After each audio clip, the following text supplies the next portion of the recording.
नमस्कार, स्वदेश न्यूज देख रहे हैं आप। मैं हूं आपके साथ राखी और चर्चा करेंगे बाटला के बैटल की। 3 सितंबर 2008 को हुए बाटला हाउस मुठभेड़ का जिन एक बार फिर बाहर आ गया है। दिल्ली की एक अदालत ने इंडियन मुजाहिदीन के आतंकी आरस खान को दोषी करार दिया है, जिसके बाद वो तमाम नेता बीजेपी के निशाने पर आ गए हैं जो इस कांड में मारे गए आतंकवादियों को बेकसूर बता रहे थे।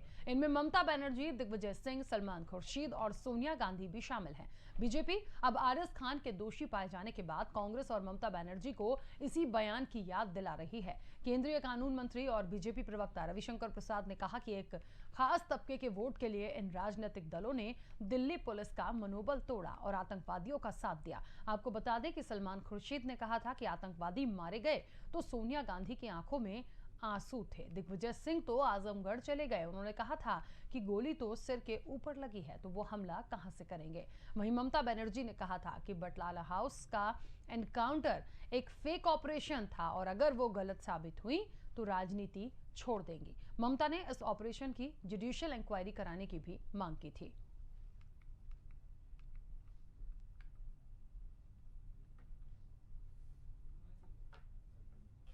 मेरा स्टैंड ये था कि जुडिशियल इंक्वायरी होना चाहिए।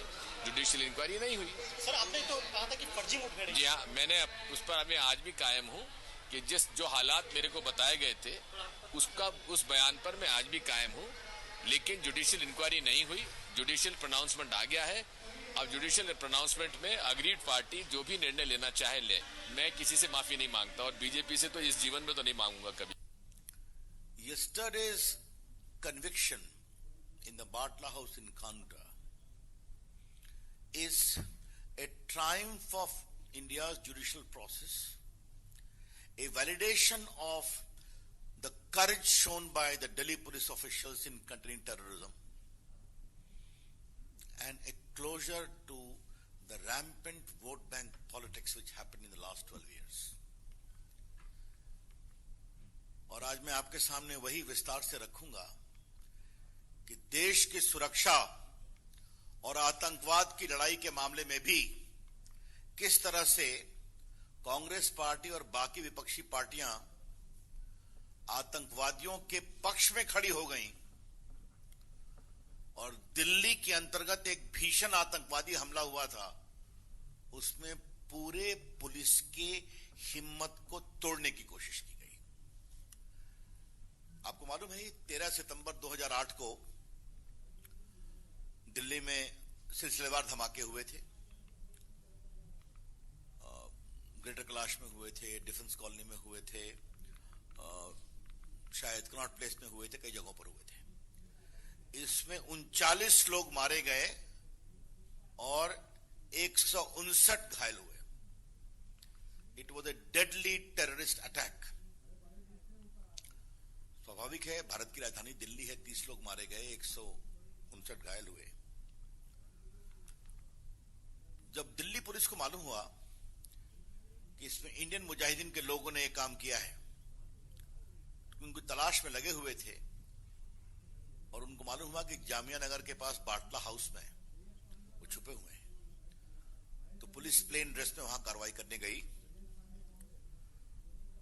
और 2 आतंकवादी मारे गए, 2 भाग गए और एक बहादुर पुलिस के इंस्पेक्टर, दिल्ली पुलिस के। तो बाटला का बैटल, और यह भी कहना गलत नहीं होगा कि बाटला का एक जिन एक बार फिर बाहर निकल कर आया है। सियासत गर्मा गई है और सबसे ज्यादा वो लोग विवादों में आ गए हैं या उन पर सवाल उठा रही है भारतीय जनता पार्टी, जो उस वक्त पे बहुत बड़ी बड़ी बातें कर रहे थे। देखिए, जो भी ये हुआ, ये एनकाउंटर और उसके बाद कई लोगों की जान जाना, उनको कह देना कि बेकसूर और इंडियन मुजाहिदीन के आतंकी आरस खान का दोषी करार कर दिया जाना, इस पूरे मामले में क्या दर्शाता है। कुल मिलाकर देखा जाए तो एक बात तो साफ हो गई कि वो बेकसूर नहीं, वो आतंकी आरस खान था, इंडियन मुजाहिदीन से जुड़ा हुआ था। और इस मामले में जितने लोगों ने उस वक्त खबरें तो ये भी हैं कि सोनिया गांधी के आंसू आ गए थे, तमाम चीजें हैं, तमाम प्रतिक्रियाएं हैं। आखिरकार अब क्या कहा जाएगा? बहुत लोगों ने बहुत बातें बोली और निश्चित तौर पर कांग्रेस अब क्या कहेगी इस पर। चलिए और विस्तार से बातचीत करेंगे। हमारे साथ कांग्रेस और बीजेपी दो मेहमान जुड़े हुए हैं। महेश शर्मा बीजेपी प्रवक्ता हमारे साथ जुड़े हुए हैं और कांग्रेस का पक्ष रखने के लिए ब्रजेश पांडे जी भी हमारे साथ जुड़े हुए हैं। सबसे पहले तो आप दोनों मेहमानों का बहुत स्वागत स्वदेश न्यूज से जुड़ने के लिए। और महेश जी, शुरुआत आपसे। बाटला का जिन एक बार फिर बाहर, अब क्या लगता है? दिग्विजय सिंह, सोनिया गांधी, सलमान खुर्शीद और उस वक्त जितने लोगों की बातें आई थी, आज इसके बाद क्या लगता है कांग्रेस क्या करेगी? निश्चित रूप से देश में कानून की कहीं ना कहीं जीत हुई है। जिस प्रकार के लोग ऐसे लोगों को संरक्षण देने का काम करते हैं अपने वक्तव्यों के द्वारा, वो सारे लोग आज उजागर हो गए हैं। चाहे सोनिया गांधी जी हों, चाहे श्रीमान दिग्विजय सिंह जी हों, इन लोगों ने बहुत स्पष्ट रूप से कहीं ना कहीं देश को गुमराह करने का काम किया, देश की सुरक्षा के साथ भी खिलवाड़ करने का काम किया। जिन्हें ये मासूम बताते थे, आज कोर्ट ने मोहर लगा दी कि वो आतंकवादी हैं। तो ये दिखाई पड़ता है कि कांग्रेस पार्टी किसके साथ खड़ी है। इसलिए कांग्रेस की असलियत आज उजागर हुई है जनता के बीच। बिल्कुल ठीक है। ब्रजेश पांडे जी, एक बात है, दिग्विजय सिंह पर पहले भी आरोप लगे, आतंकवादियों का साथ देते हैं, विचारधारा अलग है। और ये जो बाटला का आरज खान जिसको दोषी करार कर दिया है दिल्ली की एक अदालत ने, कम से कम अब तो नहीं कहा जाएगा कि जो लोग मारे गए थे या जो लोग थे वो बेकसूर थे, वो आतंकवादी थे। इसकी पुष्टि हो गई है। अब कांग्रेस का क्या स्टैंड? देखिए, बहुत सीधी सी बात राखी जी, ये जो एनकाउंटर हुआ था 13 सितंबर 2008 को, और जिसमें दिल्ली में सिलसिलेवार ढंग से बम धमाके किए गए थे, और उस बम धमाके में तकरीबन 20 लोगों की, चाहे वो करोल बाग का इलाका रहा हो, चाहे डिनर कैलाश का इलाका रहा हो, चाहे कनाट प्लेस का इलाका रहा हो, तकरीबन 20 लाख लोगों को मौत के मुंह में जाना पड़ा था और 100 से ज्यादा लोग उसमें घायल हुए। कांग्रेस पार्टी का कहना ये नहीं है, जिस तरह की बात हमारे भारतीय जनता पार्टी के काबिल प्रवक्ता मित्र कह रहे हैं। कांग्रेस पार्टी का कहना यह था कि क्योंकि एक पक्ष जो है समाज के अंदर, वो कह रहा है कि इनकाउंटर फर्जी हुआ था, जो 13 सितंबर 2008 का इनकाउंटर के बाद जो अपने बाटला हाउस इनकाउंटर 19 सितंबर 2008 को हुआ, वो इनकाउंटर फर्जी हुआ था। कांग्रेस इस बात की मांग कर रही थी कि इसको लेकर जुडिशियल इंक्वायरी हो। लेकिन चूंकि दिल्ली की एक कोर्ट ने इस मामले में कहा कि नहीं, ये टेररिस्ट है, कोर्ट के फैसले का हम स्वागत करते हैं, लेकिन वो तो कोर्ट की सब जुडिस प्रोसेस है, और आप भी जानती हैं उस कोर्ट ने कहा, उसके बाद माननीय सुप्रीम कोर्ट में मामला भी आने वाला है। दूसरी महत्वपूर्ण बात यह है राखी जी कि कांग्रेस पार्टी शुरू से मांग कर रही है, और कम से कम मैं तो इस महत्वपूर्ण चैनल में बैठ के इस बात को कह रहा हूँ, और बड़ी गंभीरता, बड़ी जिम्मेदारी, बड़ी रिस्पॉन्सिबिलिटी से कह रहा हूँ कि ऐसी चीजों को लेकर के जो भी टेररिस्ट से जुड़ी चीजें हों, उस पर एक नेशनल पॉलिसी होना चाहिए। सरकारें आती हैं, सरकारें जाती हैं, सरकारें बनती हैं, सरकारें बिगड़ती हैं, लेकिन एक नेशनल पॉलिसी ऐसी होनी चाहिए जो टेररिस्ट चीज को लेकर के, आतंकवाद को लेकर के इसका एक मिशन होना चाहिए। नहीं तो इसमें अगर आप जरा सा भी राजनीति घुसड़ देंगे तो न तो जांच के अंदर कोई पारदर्शिता रहेगी, और न ही लोगों का, जनता का उस पर विश्वास बन पाएगा। बिल्कुल ठीक बात है। ब्रजेश जी, आपकी बात को सहमत है, लेकिन बात ये होती है कि जिस वक्त ये एनकाउंटर हुआ, जिस वक्त ये मामला आया, इतना हाइप पर था, और सरकार उस वक्त, देखिए कितना मुश्किल, कितना प्रेशर हुआ होगा, लेकिन कोई भी चीज़ ठीक है, जुडिशरी जांच की मांग की गई थी, लेकिन मांग करने के साथ जो मामला सामने दिख रहा था, उस पर तो ये क्यों कहा जा रहा था कि वो बेकसूर लोग मारे गए हैं? सोनिया गांधी जी की आंखों में आंसू आ गए थे। सलमान खुर्शीद ने खुद स्टेटमेंट उनका ये उस वक्त का हमने आज देखा भी, सुना भी, कि जब वो उन्होंने देखा, उन्हें पता लगा, तो उनकी आंखों में आंसू थे। कैसे आप मान लेंगे कि वो बेकसूर थे? वो थे तो आतंकवादी ना, इसी की लड़ाई थी कि वो कौन थे, उस पर कांग्रेस आंसू बहा रही है। और आज क्लियर हुआ कि हाँ भाई, वो आतंकवादी से जुड़ा हुआ इंडियन मुजाहिदीन का एक आतंकी था, जिसे दोषी करार दिया है। नहीं, मैं आपकी बात से सबसे सहमत हूँ, और आपने इस महत्वपूर्ण चैनल में जो ये सवाल लिया, इस बात के लिए आपको साधुवाद देता हूँ। हाँ। थोड़ा स्पष्ट कर दूं, क्योंकि आप जरा से मेरी लाइनों से स्पष्ट होंगी तो अच्छी बातें आएंगी, दर्शक तक बातें पहुंचेंगी। दरअसल क्या हुआ था कि इनकाउंटर को, सारी की सारी बातें हुई थी इनकाउंटर को लेकर, जो कंट्रोवर्सी हुई, जिसके निर्धार थे कि कंट्रोवर्सी क्रिएट करने की कोशिश की गई, जो आप कह रहे थे। पर उसमें जो एक वर्ग था, उनका वो ये कह रहे थे कि हमको शक है कि ये जिस तरह का इनकाउंटर किया गया है, इंडियन मुजाहिदीन के आतंकवादियों को मॉड्यूल का भंडाफोड़ करके इस तरह से मारा गया है, ये इस इनकाउंटर के विश्वास में ये लोगों की मांग थी। निश्चित रूप से सरकार जिसकी होती है, और जब इस तरह की मांगे आती है, तो सरकार का दायित्व बनता है कि सरकार दोनों पक्ष की जांच करे, वादी की भी, प्रतिवादी की भी। क्योंकि गुजरात में 26 जुलाई 2008 का जो ब्लास्ट हुआ था, उसके तार भी जुड़े हुए थे, जो आज माननीय कोर्ट ने कहा है। तो मैं आपसे यही आग्रह करना चाह रहा हूं कि जब भी कभी इस तरह की घटना हो, तो इसको राजनीतिक चश्मे से देखने की जगह, चूंकि देश की सुरक्षा से जुड़ा मामला होता है, कोई भी टेररिस्ट घटनाएं होती हैं, टेररिस्ट अटैक होता है, उसमें देश की आन बान शान, देश की अस्मिता, देश की सुरक्षा लगी होती है। तो इससे ऊपर उठ करके हम इसको चिंतन करना चाहिए। सरकारें किसी की भी हो, चाहे वो बाटला हाउस एनकाउंटर रहा हो जिसमें 11 साल उसको लेकर के पूर्व चीफ ईडी ने कई सारे राज खोले थे, तो हम समझते हैं इसमें टास्क फोर्स के माध्यम से राखी जी त्वरित कार्रवाई करना चाहिए। कोर्ट को टास्क फोर्स का गठन करिए और 1 to 1 डे इसकी कोर्ट में पेशी हो और जो भी साक्ष्य हो, जो भी तथ्य हो, जो भी दलीलें हो, कोर्ट उसका निपटारा करे, उसके आनंद फानंद फैसला करे, जो भी करना हो, तब जनता का विश्वास बढ़ेगा माननीय न्यायाधीशों के प्रति, कोर्ट के प्रति। ठीक है, चलिए मेरा एक छोटा सा सवाल आप ही से था, लेकिन क्योंकि महेश जी लगातार जुड़े हुए हैं, महेश जी, राजनीतिक चश्मे से बाटला हाउस को ना देखा जाए और थोड़ा सा समझ से परे इसलिए हो रहा है कि यदि राजनीतिक चश्मे से ना देखें तो फिर उस वक्त पे जो क्रिया और प्रतिक्रिया हो रही थी वो क्या था? देखिए, ब्रजेश पांडे जी जो है कांग्रेस के सुलझे हुए और अच्छे प्रवक्ता मुझे नजर आते हैं और निश्चित रूप से उन्होंने ठीक बात कही, लेकिन यही बात श्रीमती सोनिया गांधी जी को भी कहनी चाहिए थी, सलमान खुर्शीद को भी कहनी चाहिए थी, 50 साल के अपरिपक्व युवा नेता श्रीमान राहुल गांधी को भी कहनी चाहिए थी। केवल और केवल आतंकवाद में धर्म ढूंढने का काम करने वाली कांग्रेस तुष्टीकरण का काम करती है जब ऐसी घटनाएं होती हैं।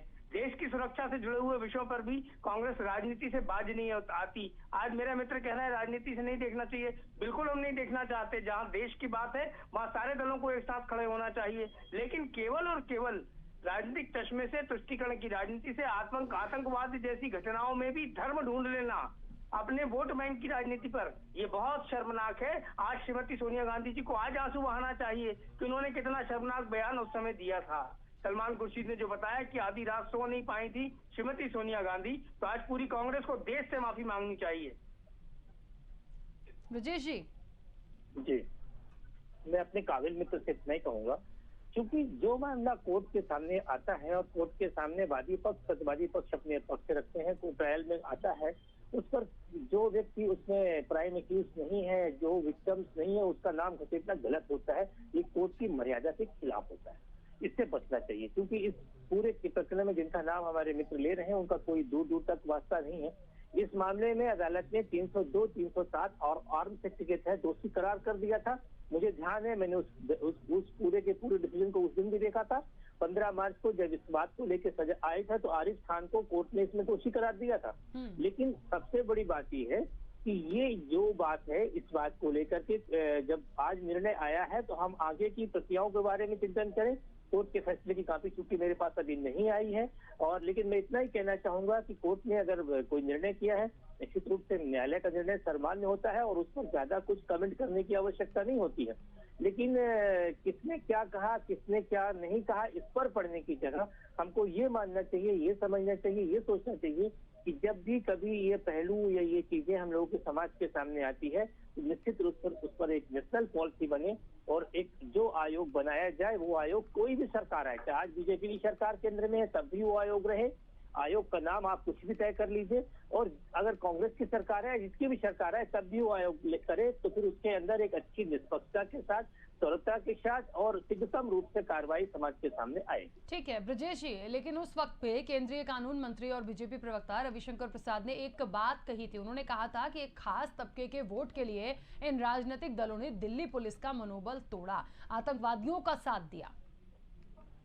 देखिए राखी जी, मैंने आपसे विनम्रता से आग्रह किया, मुझे ध्यान है, मैं फिल्म सेंसर बोर्ड का जब मेंबर था, संजय टैगोर जी उस समय चेयरपर्सन थी, मैं 2 बार मुझे फिल्म सेंसर बोर्ड का मेंबर बनने का केंद्रीय कमेटी में अवसर प्राप्त हुआ और बाटला हाउस को लेकर के एक फिल्म बनाई जा रही थी।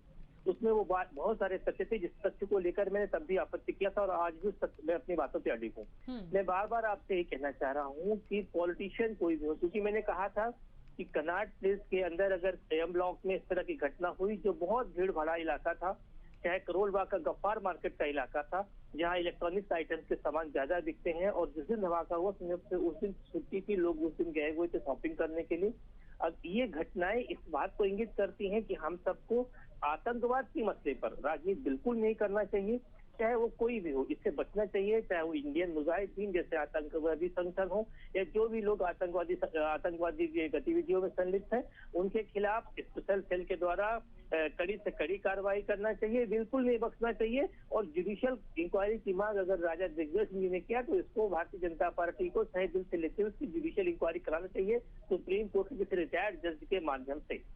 बिल्कुल ठीक है महेश जी। एक बात और है, देखिए बार बार एक बात ब्रजेश जी कह रहे हैं कि आतंकवाद को राजनीतिक चश्मे से ना लें, देश की बात होती है, एक साथ बात होनी चाहिए। हम बिल्कुल इस चीज़ को मानते हैं, लेकिन हमारा सवाल ये होता है कि जब उस वक्त पे एनकाउंटर हुआ, जब उस वक्त पे आतंकी मारे गए, तब फिर ये बातें तब समझ में नहीं आ रही थी दिग्गजों को कि हम कैसे उनको बेकसूर बोल रहे हैं। तब भी तो राजनीति हुई, एक वर्ग कह रहा है बेकसूर, एक वर्ग कह रहा है जुडिशियल जांच होनी चाहिए। एक ममता बनर्जी ने तो ये तक कह दिया था कि ये एनकाउंटर एक फेक ऑपरेशन था और अगर गलत हुआ तो मैं राजनीति छोड़ दूंगी। तो मुझे लगता है कि आज फिर ममता बनर्जी को क्या करना चाहिए यदि ये जिन निकलकर बाहर आया है तो? राखी जी, बहुत अच्छा प्रश्न आपने किया और मैं अपने काबिल मित्र को सुन रहा था। कांग्रेस के मित्रों से मुझे लगता है उनके शीर्ष नेतृत्व को सीखने की आवश्यकता है। पांडे जी ने बहुत अच्छी बात की, ऐसे विषयों में राजनीति नहीं होनी चाहिए, हम भी इस बात को लेकर सहमत हैं।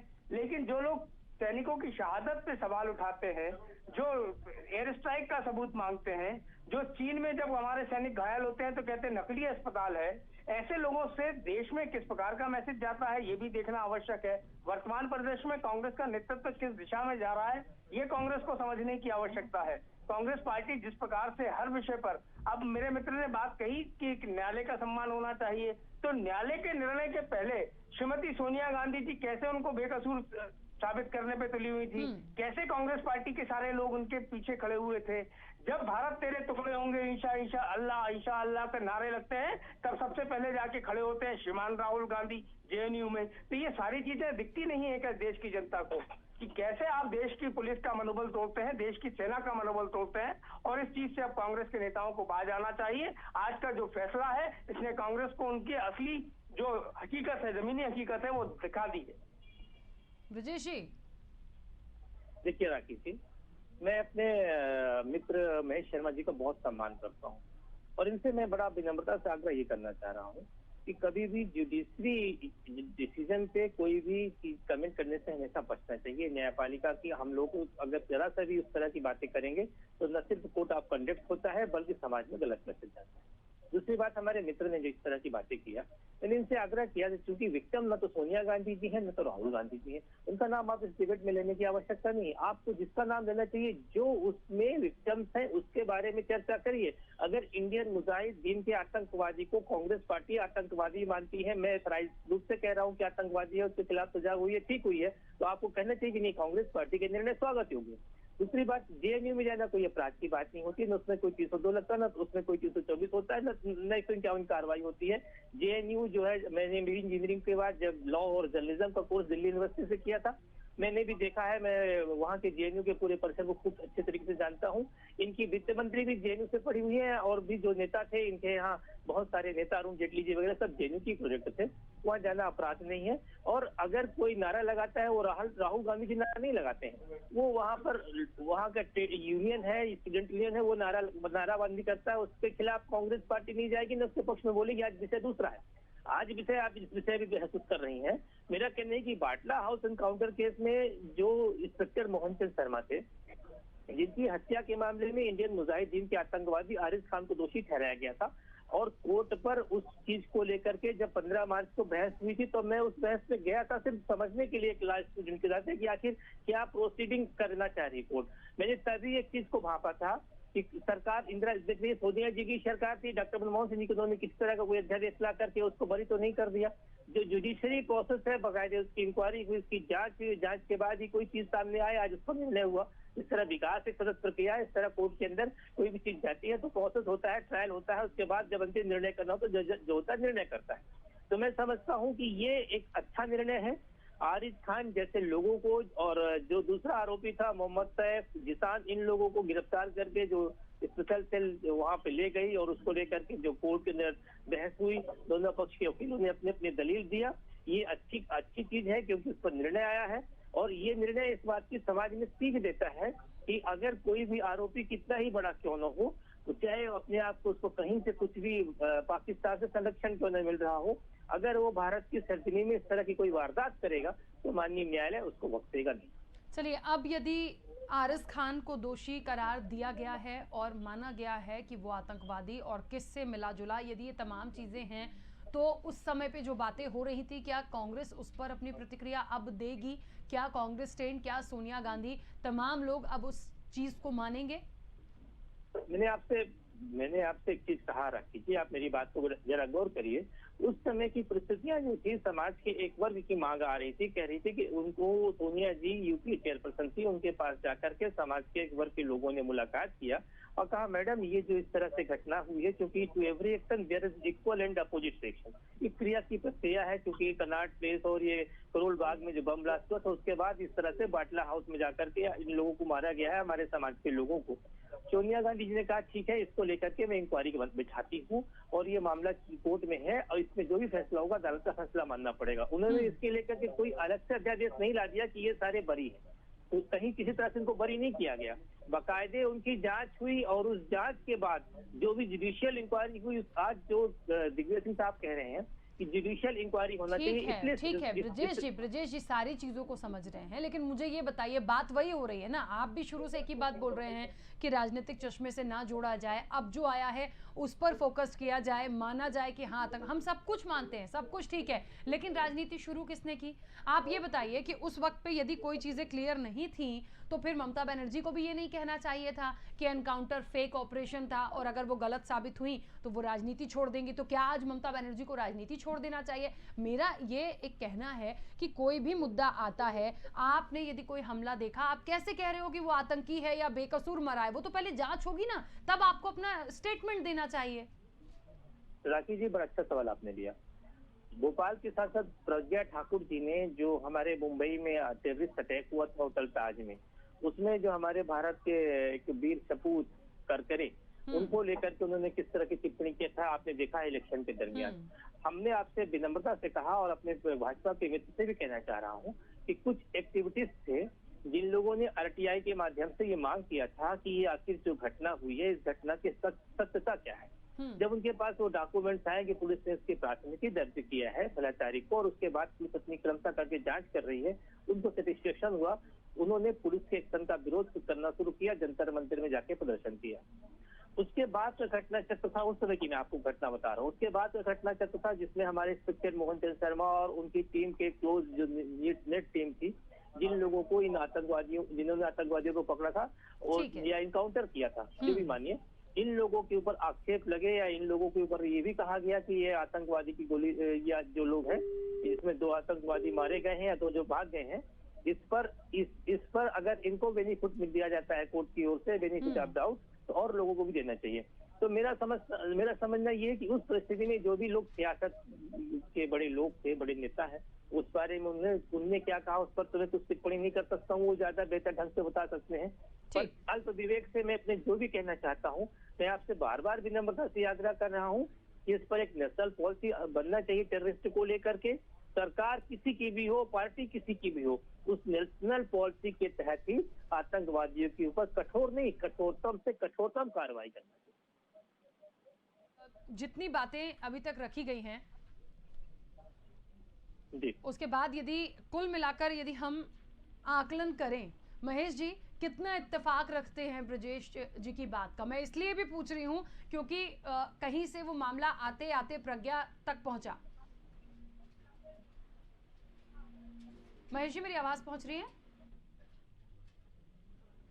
चलिए, महेश जी से संपर्क नहीं हो पा रहा है, लेकिन लगातार ब्रजेश जी हमारे साथ जुड़े हुए हैं। चलिए, जो कुछ भी था, लेकिन अब बैटल हुई बाटला की और उस पर जो प्रतिक्रियाएं पहले आई थी, अब ये कहा जा रहा है कि ठीक है जो कुछ भी हुआ था, लेकिन हाँ राजनीतिक चश्मे से नहीं देखना चाहिए। लेकिन बहुत बड़े बड़े स्टेटमेंट आए थे और उन स्टेटमेंट्स के बाद अब वो चीज़ों को एक्सेप्ट किया जा रहा है। इससे एक साफ संदेश ये भी जाता है कि जिस वक्त पे कोई घटना हुई है उसको पहले देख लीजिए, समझ लीजिए, कोई भी हो, आम व्यक्ति हो, दिग्गज हो, राजनीतिक हो, कोई भी हो, उसे सोच समझकर ही बयान देना चाहिए। क्योंकि आज बहुत बड़ी बात उठती है कि यदि हम उस दिन की, उस समय के, उस बयान को लेकर यदि ममता बनर्जी के चले तो क्या वो आज राजनीति छोड़ देंगी? बहुत बड़ी बात है किसी भी एनकाउंटर को फेक ऑपरेशन कह देना। बहुत लोग जुड़े होते हैं, बहुत चीजें होती हैं, ऐसे कहना उचित नहीं होता था।